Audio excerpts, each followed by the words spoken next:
Basically,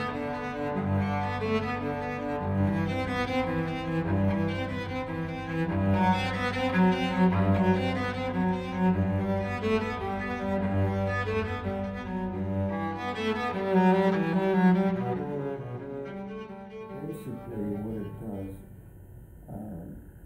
you know, a dancer has to have solid flooring underneath him in order to dance. And what the Meisner technique does, it gives the actor a foundation, something like the floor of a dancer to push off from.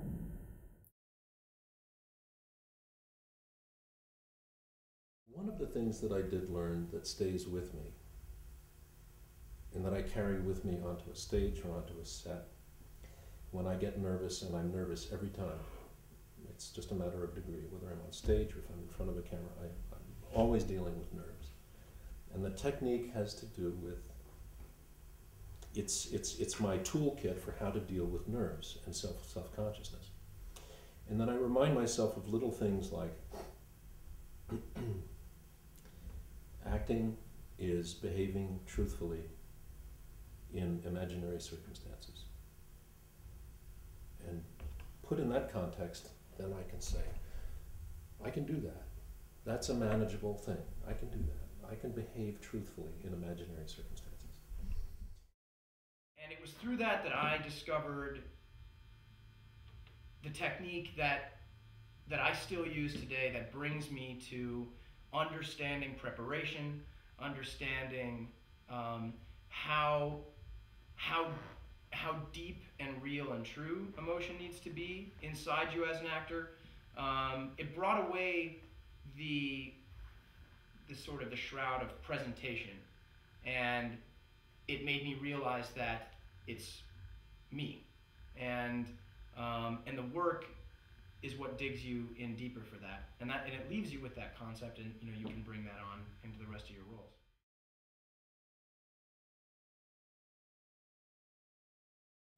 Black shirt, black shirt, black shirt, black shirt, black shirt, black shirt, black shirt. So what the hell has that got to do with acting?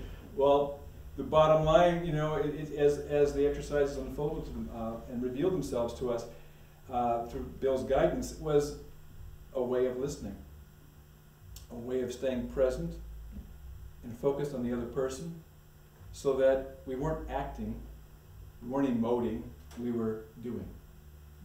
And acting is action. It's doing.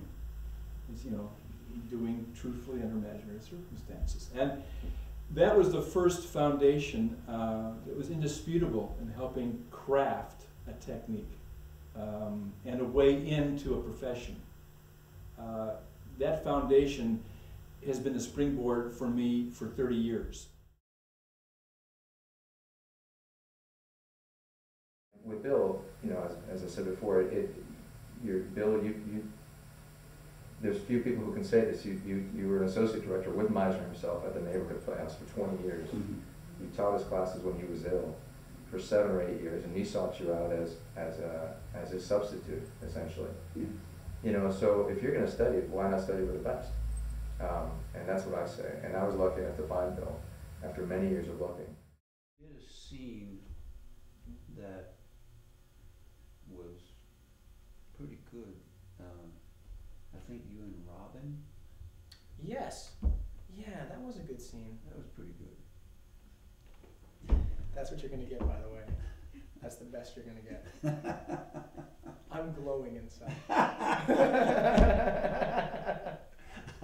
If he says, that's the scene, then you kicked ass. You did an awesome job. I remember watching the Golden Globes, and they had these commercials, and you had some actors, some well-known actors, who during a commercial, a station break, were promoting Stella Adler, and saying Stella Adler is the way to go. Fine for them, but there were times that I wanted to get up and walk out of Stella's class. But I learned script analysis from Stella. That was brilliant, how to break down a script. With Lee, it was about sense memory. And I have to say, I did not get a lot out of working with Lee because I was too young to get it. I wasn't in a place in my life to really be able to cull from that master. So you've got teachers and you've got masters. This is a master teacher, okay? Bill Alderson is a master teacher. You know, there's so many bad places and bad teachers and who really don't know what they're doing. And just because they've acted for a while and they think they can teach, it's not that simple. You really need someone who knows what they're doing and the technique backwards and forwards and knows people. And Bill knows people, and Bill knows the technique, and Bill's a very good teacher. And thank you. Where's my money? Under here, under the table.